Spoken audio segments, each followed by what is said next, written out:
사도행전 14장 8절부터 20절 말씀입니다. 사도행전 14장 8절부터 20절 말씀.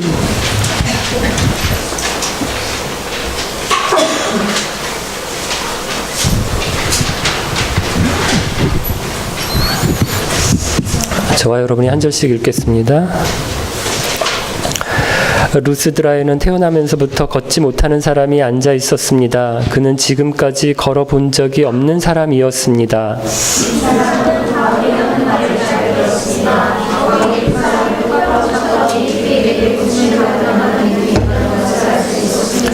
그래서 바울은 당신 발로 똑바로 일어나 서시오 하고 큰 소리로 말했습니다. 그러자 그 사람이 벌떡 일어나 걷기 시작했습니다.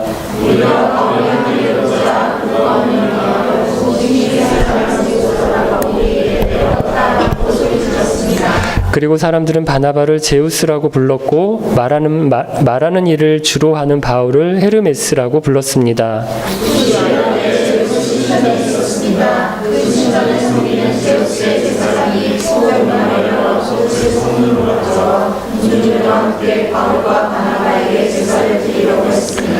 바나바와 바울은 이 소식을 듣고는 자기들의 옷을 찢으며 군중 속으로 뛰어가면서 소리쳤습니다.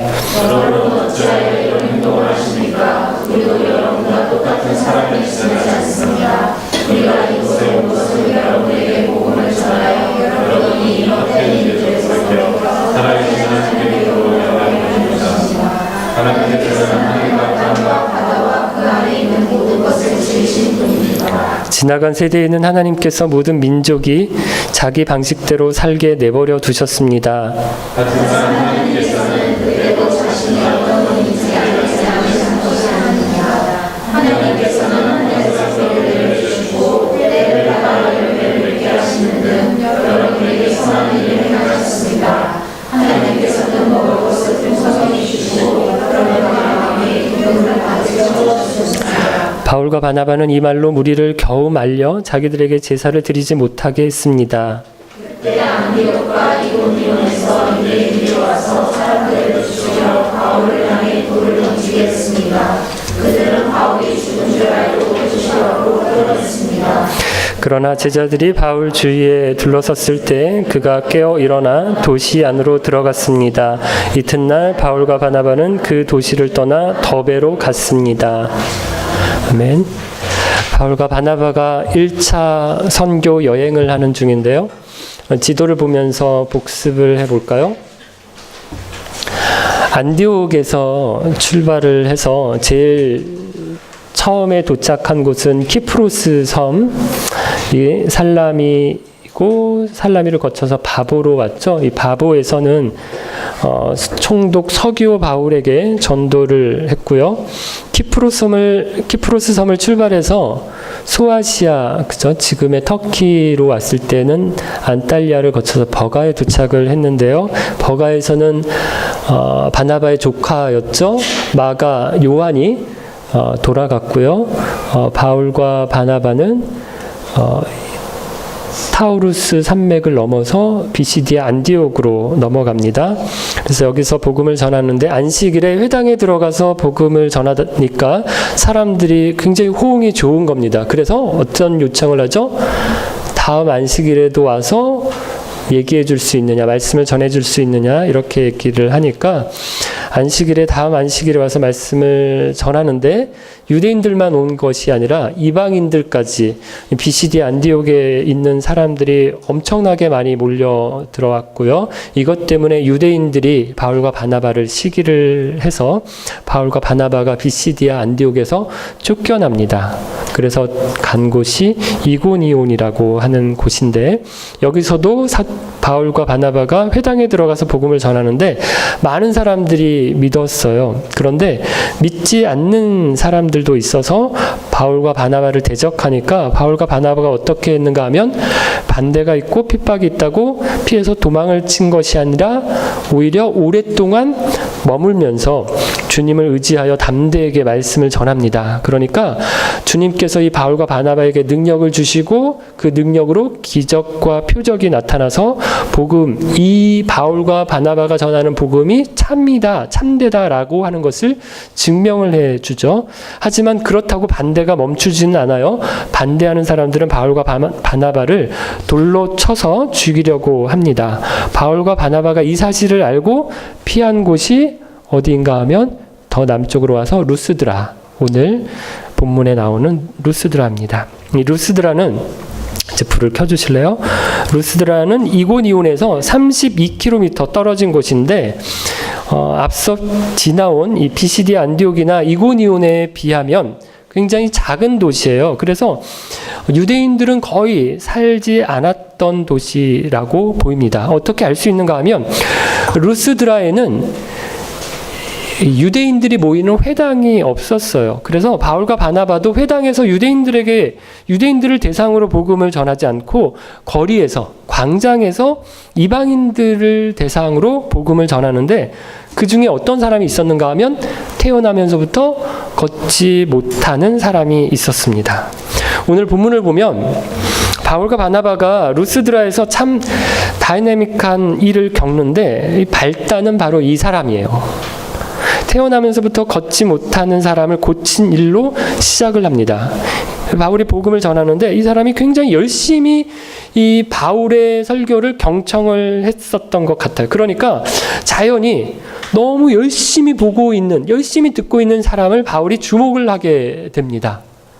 그러면 앞에 나와서 설교를 하거나 아니면 이제 강의실에서 선생님들이 강의를 하거나 가르치시면 앉아있는 사람들은 잘 모를 거다라고 생각을 하는 것 같은데 사실 보여요.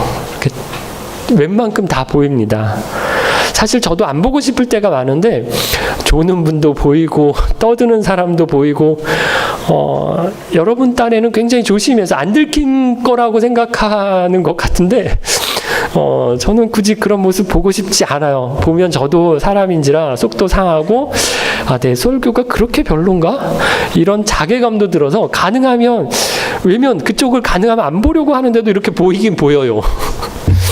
그래도 비교적 대부분은 열심히 들으시는데 들으셔도 이렇게 어떤 분은 유독 정말 집중해서 듣는 분들이 계십니다. 그럼 정말 하나라도 놓치지 않고 열심히 들으려고 하시는 분이 계신데 그럼 이런 분은 제 눈에 이렇게 쏙 들어와요. 아마 태어나면서부터 걷지 못했던 사람이 이런 사람이었던 것 같아요. 바울이 설교를 하면서 유심히 이렇게 보다가 너무 집중해서 열심히 듣고 있는 이 태어나면서 걷지 못한 이 사람을 뭐 설교가 다 끝난 다음인지 아니면 설교를 중간인지 알 수 없지만 이 사람을 이렇게 똑바로 쳐다봤습니다. 그리고 알게 되었는데 이 사람에게 뭐가 있다? 고침을 받을 만한 믿음이 있다라고 하는 것을 알았어요. 고침을 받을 만한 믿음이 이게 무엇을 말하는지 정확하게 알기가 어렵습니다. 추측해 보기로는 바울과 바나바가 복음을 전하는데 누구 얘기를 했을까요? 예수님 얘기를 했겠죠. 그러니까 예수님에 대한 이야기를 막 하는데 예수님이 십자가에서 우리를 위해서 돌아가신 것과 3일 만에 다시 부활하신 것에 대해서 말씀도 했겠지만 또 어떤 말씀? 팔레스틴 땅에서 많은 병든 사람들, 장애를 가진 사람들을 고쳐주셨다라는 말씀도 했을 거예요. 그 말씀을 들으면서 이 태어나면서부터 걷지 못했던 사람이 예수님이 그분이시라면 나도 고쳐주실 수 있지 않겠는가라고 하는 믿음을 갖게 된 것이 아닌가 이렇게 생각해 볼 수 있고요. 어쨌든 바울이 이 사람에게 고침을 받을 만한 믿음이 있다는 것을 알고요. 큰 소리로 말하는데 당신 발로 똑바로 일어나서 서시오. 이렇게 말하니까 그 사람이 벌떡 일어나 걷기 시작했어요. 그럼 이것을 보고 루스드라 사람들이 자기들만의 언어인 루기오니아 말로 신들이 사람의 모습을 하고 우리에게 내려오셨다라고 소리를 지르고요. 바나바를 뭐라고요? 제우스라고 부르고요. 바울을 헤르메스라고 부르는데요. 바나바가 제가 반대로 얘기했나요? 맞게 얘기했어요? 바나바가 아마 더 연장자였던 것 같고 외모도 출중했던 것 같아요. 그래서 바나바를 제우스라고 부르고요. 바울이 주로 말을 많이 하는 대변인격이어서 헤르메스라고 한 것으로 보입니다. 그러면서 도시 외곽에 있는 제우스 신전에서 제사장을 불러와서 소와 꽃을 가져다가 바울과 바나바에게 제사를 드리려고 하거든요. 루스드라 사람들이 이렇게 한 것은 이 지방에 내려오는 전설 때문인데요. 여러분, 전설에 의하면 옛날에 제우스와 헤르메스가 사람으로 변장을 해서 이 땅에 내려왔대요. 그래서 하룻밤 묵을 곳을, 유할 곳을 찾아서 여러 집을 다니는데 아무도 이 사람들을, 두 사람을 맞이하는 사람들이 없었다는 겁니다. 그러다가 마침내 밀집과 갈대로 지은 한 초라한 초막집에 갔더니 거기 노 부부가 이들을 맞이했다라는 거예요. 자기들도 굉장히 가난한데 살림을 막 털어서 잔치를 베풀고 환영을 했는데 이 일이 너무 고마워서 제우스와 헤르메스가 이 초막집을 황금 지붕에 대리석 기둥에 신전으로 만들어 주었고요.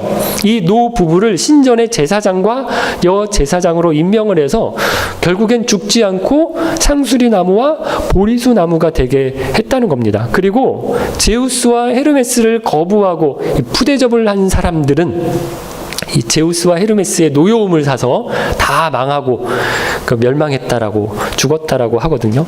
이런 전설이 루스드라 사람들에게 전해져 내려왔는데 바울과 바나바를 보고 뭘로 알아요? 전설에 나오는 제우스와 헤르메스가 사람의 몸을 입고 지금 우리에게 왔다라고 생각한 거예요. 딱 두 사람이잖아요. 두 남자가 제우스와 헤르메스라고 생각을 한 겁니다. 그래서 전설에 따르면 이 제우스와 헤르메스를 잘 대접해야 어떻게 돼요? 복을 받고, 푸대접을 하면 어떻게 돼요? 멸망하고 죽거든요. 이것을 염려해서 이렇게 이 두 사람에게 제사를 드리려고 한 것인데요. 바울과 바나바는 처음에는 잘 몰랐어요. 이 사람들이 자기들 말로 막 이렇게 뭐라 떠들었기 때문에 뭐 누구를 불러오고 소란을 떨 때까지는 잘 몰랐는데 막 소를 끌고 오고 막 꽃을 가져다가 그럼 제사를 드리려는 모습을 보면서 아, 이게 우리한테 지금 제사를 지내려고 하는 거구나 라고 하는 사실을 알았고요. 알고서는 어떻게 했어요? 자기들의 옷을 찢으면서 군중 속으로 뛰어들어가면서 소리를 쳤는데요. 그럼 옷을 찢었다라는 것은 너무 급한 거예요. 이러면 안 된다라고 생각을 해서 할 수 있는 것 중에 그 제일 극단적인 행동을 하면서 사람들을 말렸습니다. 여러분, 하나님이 하신 일을 사람이 했다고 생각할 때가 많습니다. 그래서 하나님께서 받으실 영광을 누가 받아요? 사람들이 받는 거예요. 그럼 이건 하나님을 모르고 하나님을 안 믿는 사람들만 그런 게 아니라 하나님을 아는 사람들, 하나님을 믿는 사람들 중에서도 그렇게 하는 경우들이 참 많습니다. 그럼 이스라엘 백성들을 보세요. 출애굽을 한 다음에 모세가 시내산에 십계명 언약을 받으러 올라갑니다. 그러니까 사람들이 아론에게 찾아가서 뭐라고 얘기를 해요? 우리를 위하여 금송아지를 만들어 달라라고 하면서 막 이렇게 다 빼서 주잖아요. 금가락지, 은가락지.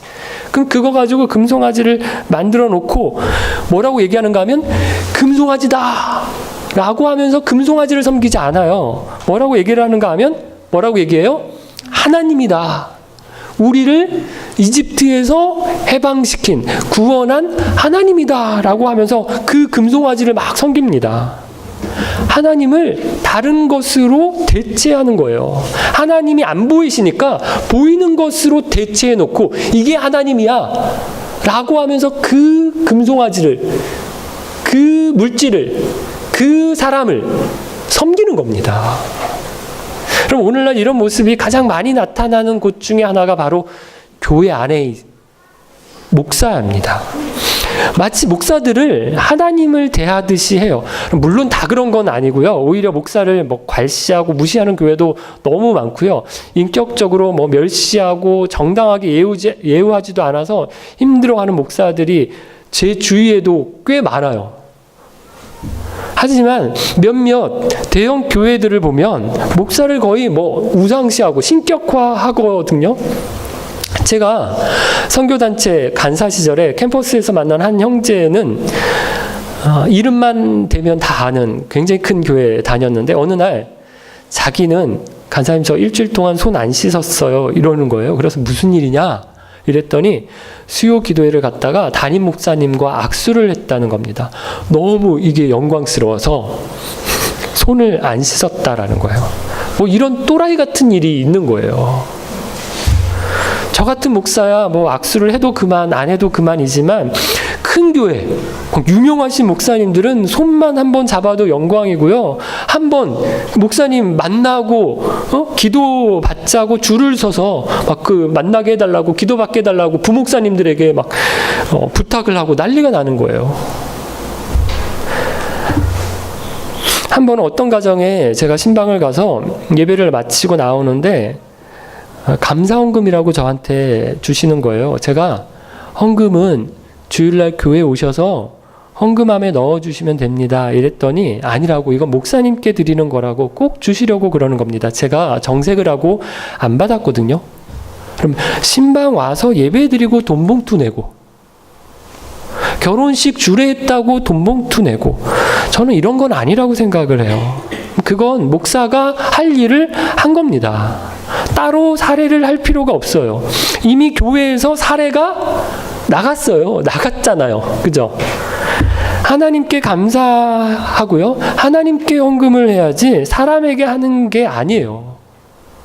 부자 동네에 큰 교회 교구 목사라고 얘기를 하는데 부목사가 되려고 하면 줄을 선다라고 하는 말을 가끔 듣습니다. 이러면 웬만한 교회 그 담임 목사보다 더 낫다라고 하거든요. 이게 이런 이유예요. 교구 목사들이 신방을 가면 잘 사는 집 분들이 이렇게 봉투를 많이 주신다라는 거예요. 여러분 이러면 안 됩니다. 물론 부목사들이 사례가 적어요. 그래서 이런 거라도 있어야 한다 이러는 분들이 있는데 그러면 사례를 올려야죠. 이렇게 하면 안 됩니다. 러시아에 경찰들 월급이 적으니까 뒷돈 받아서 채운다라고 하잖아요. 그럼 이런 식으로 하시면 그런 꼴이 나는 겁니다. 15절부터 보면 바울과 바나바가 자기들의 옷을 찢으면서 외친 설교인데요. 15절 16절 말씀 읽어볼까요? 여러분 어찌하여 이런 행동을 하십니까? 우리도 여러분과 똑같은 사람이 지나지 않습니다. 우리가 이곳에 온 것은 여러분에게 복음을 전하여 여러분이 이 헛된 일들에서 돌이켜 살아계신 하나님께로 돌아오게 하려는 것입니다. 하나님께서는 하늘과 땅과 바다와 그 안에 있는 모든 것을 지으신 분입니다. 지나간 세대에는 하나님께서 모든 민족이 자기 방식대로 살게 내버려 두셨습니다. 자기들에게 제사를 지내려고 하는 사람들에게 바울과 바나바가요, 왜 이런 행동을 하려고 하느냐? 우리도 똑같은 사람들이다. 이렇게 말을 하는데요. 여러분 비슷한 이야기를 베드로도 한 적이 있어요. 사도행전 3장에 보면 성전에 올라가다가 베드로와 요한이 태어나면서부터 걷지 못하는 사람을 보고 그 사람을 고칩니다.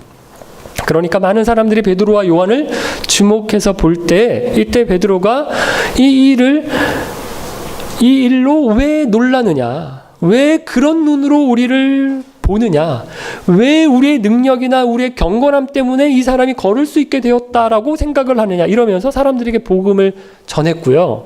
베드로가 또 고넬료의 집에 들어갔을 때 고넬료가 베드로에게 엎드려서 절을 합니다. 그때 베드로가 고넬료를 일으켜 세우면서 뭐라고 합니까? 일어나라, 나도 사람이다. 그죠? 이렇게 말을 합니다. 여러분 철저하게 자신을 낮춥니다. 절대로 하나님의 자리에 올라가려고 하지 않아요. 오늘 어린이 예배 설교 시간에 얘기를 했는데 사람이 처음 죄를 짓기 시작한 것 바로 이겁니다. 사단이 하와에게 와서 속삭인 것이 너 이거 먹으면 하나님처럼 돼. 이 말을 듣고 하와가 하나님처럼 되려고 선악을 알게 하는 나무의 열매를 먹어요. 그럼 사람들이 바벨탑을 쌓는 것도요. 탑을 쌓아서 하늘 높이 좀 올라가 보자. 거기에 하나님이 진짜 계신가 보자. 그럼 이래서 탑을 쌓거든요. 하나님의 자리에 앉고 싶은 거예요. 하지만 베드로도 그렇고 바울과 바나바도 자기들을 낮춰서 하나님을 보게 합니다. 사람들이 자기들을 볼 때, 자기를 보고 주목할 때 하나님을 보게 합니다. 복음을 전할 수 있는 기회로 삼아요. 그런데 이전 도시에서 했던 설교와 다른 것이 있는데, 이전에 BCD 안디옥 그리고 이고니온에서 설교할 때는 회당에서 설교를 하면서 뭘 가지고 설교를 했어요? 성경을 가지고 설교를 했거든요. 구약 성경을 가지고 구약의 말씀을 통해서 복음을 전했는데, 루스드라에서는 이방인들이잖아요. 성경을, 구약 성경을 모릅니다. 그러니까 성경을 인용하지를 않고요, 하나님에 대해서 설교를 하는데, 설명을 하는데, 어떤 하나님을 설명합니까? 어떤 하나님? 천지를 창조하신 하나님을 설교합니다. 하늘과 땅과 바다와 그 안에 있는 모든 것을 지으신 분이 하나님이시다 라고 이야기를 해요. 여러분 17절 말씀인데 읽어보겠습니다. 하지만 하나님께서는 그때도 자신이 어떤 분인지 알리지 않으신 것이 아닙니다. 하나님께서는 하늘에서 비를 내려주시고 때를 따라 열매를 맺게 하시는 등 여러분에게 선한 일을 행하셨습니다. 하나님께서는 먹을 것을 풍성히 주시고 여러분의 마음에 기쁨을 가득 채워주셨습니다. 하나님께서 사람들에게 자신이 어떤 분인지 알려주셨는데 두 가지 방식으로 알려주십니다.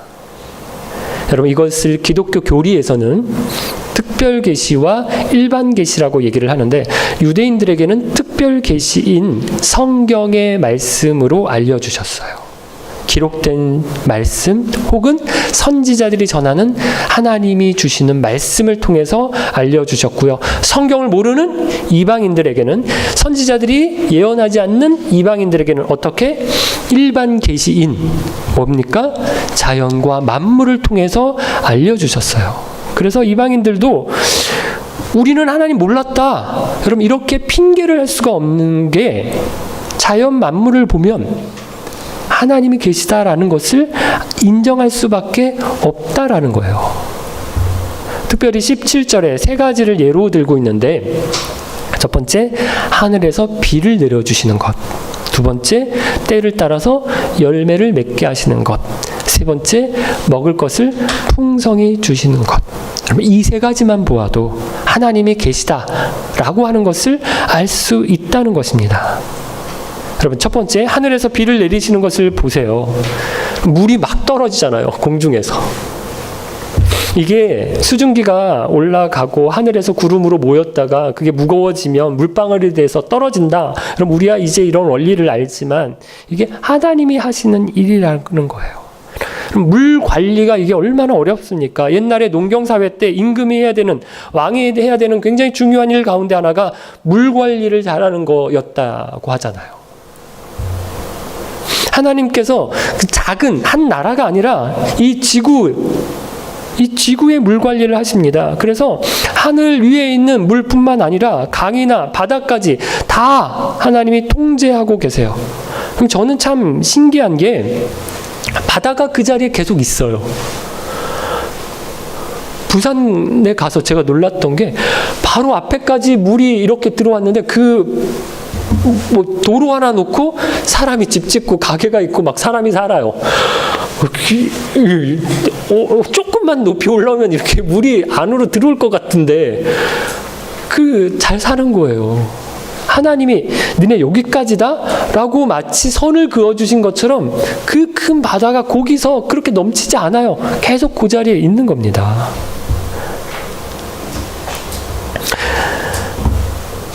하나님이 하시는 일이라는 거예요. 두 번째, 하나님께서 또 때를 따라서 비를 주셔서 식물이 자라게 하시잖아요. 봄이 되면서 나무들이 하루가 다르게 달라져요. 점점 이렇게 보면 푸르러지잖아요. 나이가 들어서 그런지 제 집에 화분을 갖다가 놓고 뭘 자꾸 제가 키웁니다. 민중이가 주로 씨를 뿌리면 제가 관리는 주로 제가 해요. 그거 물 주고 이렇게 하면서요, 되게 재밌어요. 신기해요.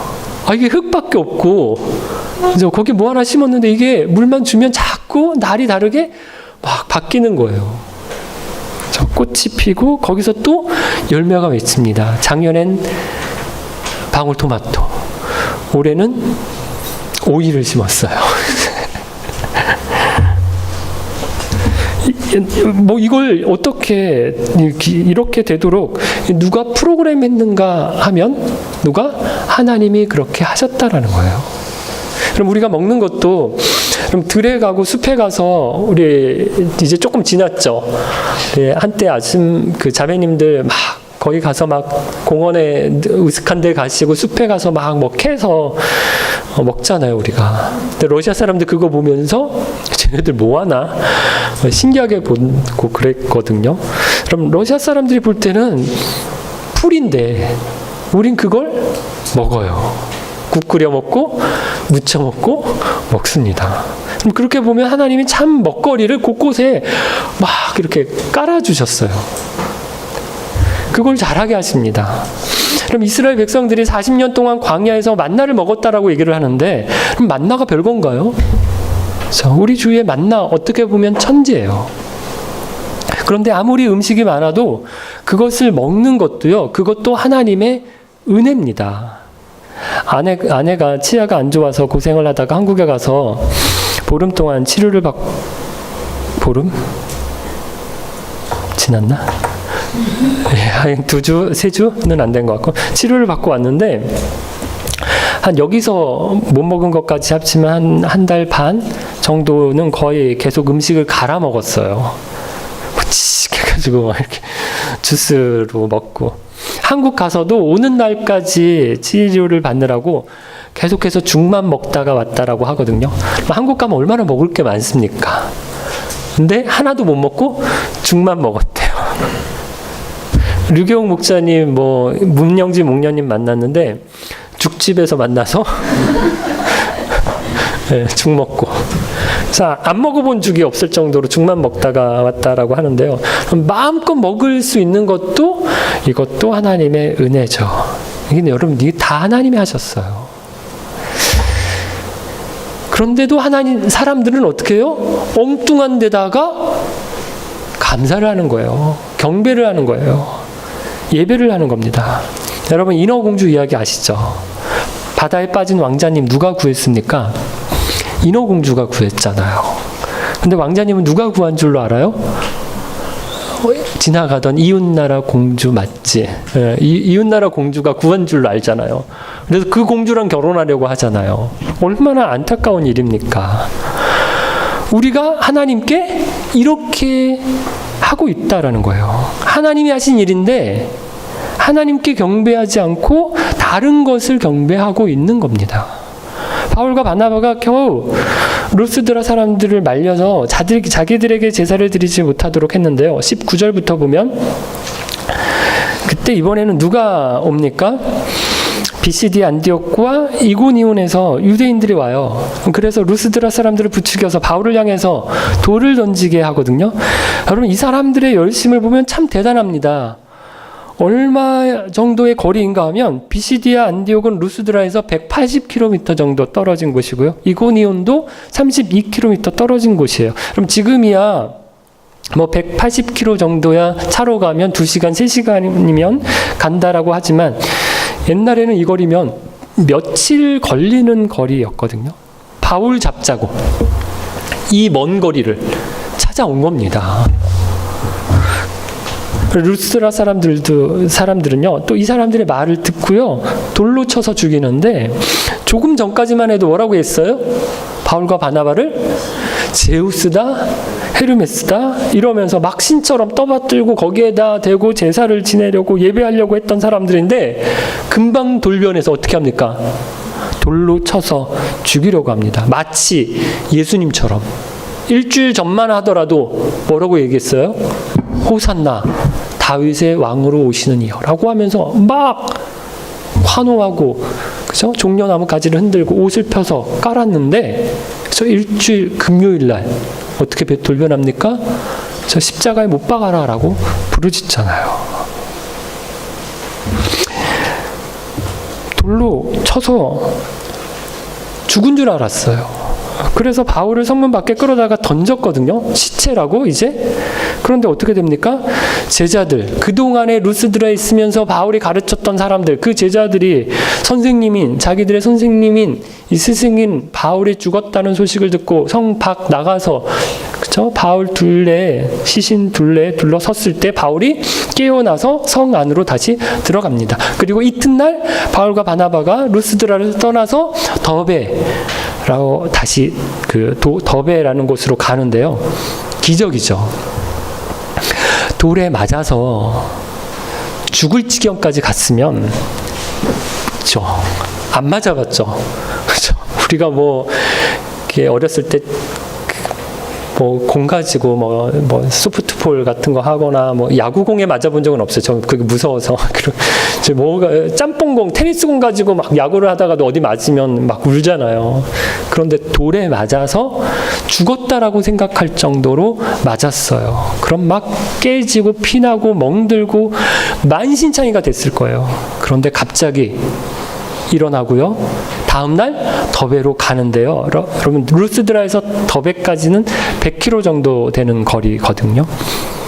그 거리를 갔다라는 거예요. 앰뷸런스에 실려서 차 타고 간 것도 아니라 본인이 걸어서 갔다라는 겁니다.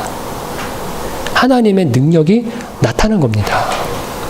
사랑하는 깊은 가족 여러분, 오늘 본문에서 바울과 바나바를 보면 극과 극을 경험합니다. 신이라고 생각해서 막 사람들의 예배를 받을 뻔했고요. 또 멸시를 받아서 돌에 맞아서 죽을 뻔합니다. 어떤 주석가는 죽었다라고 얘기를 봐요. 해석을.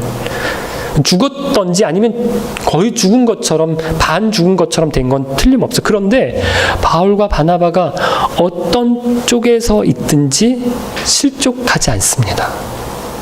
그럼 우리가 다 연약해서 조금만 주의해서 사람들이 우쭈쭈 해주면, 그죠?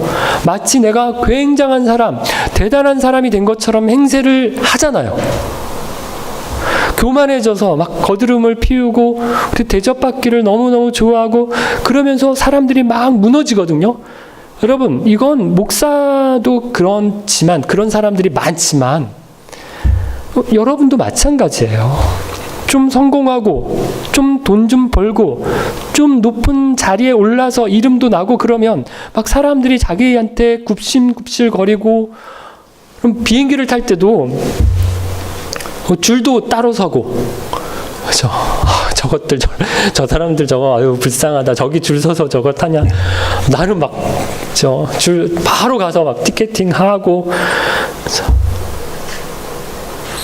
삐좁은 좌석에 앉아서 막 이러고 가는 사람들 보면 안 됐다라는 생각 들고 그럴 겁니다. 한참 아랫 것들로 보일 거예요. 참 우리가 한심한 사람들이에요. 여러분, 반대로 조금만 어렵고 힘든 일 있으면 우리가 또 어떻게 합니까? 나 죽었다, 나 죽겠다 이러면서 엄청나게 우리가 또 엄살이 장난이 아니잖아요. 제가 얼마 전에 아내 한국 가고 그 다음 날이었나? 혼자서 머리를 깎다가 올려놓고 머리를 막 이렇게 깎다가 가위로 제 손가락 살점을 좀 잘랐거든요. 그거 좀 다쳤다고. 근데 되게 아프긴 했어요. 막 손에 물 안 묻힐 거라고, 물이 들어가니까 엄청 아프더라고요. 그랬어. 막 이렇게 엄청 조심해서 약 바르고 계속 막 밴드 붙이고, 머리도 한 손으로만, 샤워도 한 손으로만 하고, 나 설거지 못한다 그래서 애들만 설거지 시키고. 얼마나 엄살을 부렸는지 몰라요. 자기 몸뚱아리는 엄청나게 우리가 아낍니다. 여러분, 어떤 자리에 있든지 하나님만 높이시기를 바라요. 우리 주님께 영광이 되시기를 바랍니다. 주님의 능력이 나타난 거예요. 나를 통해서 하나님의 능력이 나타났는데 내가 영광이 되지 않도록 하시기를 바랍니다. 세상과 자연 만물 가운데 나타난 하나님의 능력을 보면서 계절이 바뀌고 모스크바에 봄이 오고 여름이 오는 걸 보면서 좀 하나님 앞에 좀 감사함으로 주님을 찬양하시기를 바라요. 어려울 때 그 극한의 고통의 순간을 지날 때도요, 하나님의 능력으로 이기게 하시고 일어나게 하시거든요. 그럴 때마다 주님이 기뻐하시는 일에 다시 한번 자신을 또 온전히 드리시는 저와 여러분 되시기를 바라요. 그래서 내 삶에 주님의 능력이 많이 나타나고, 그래서 더 주님께 날마다 영광이 되시는 저와 여러분의 삶이 되시기를 축원합니다. 우리 같이 한번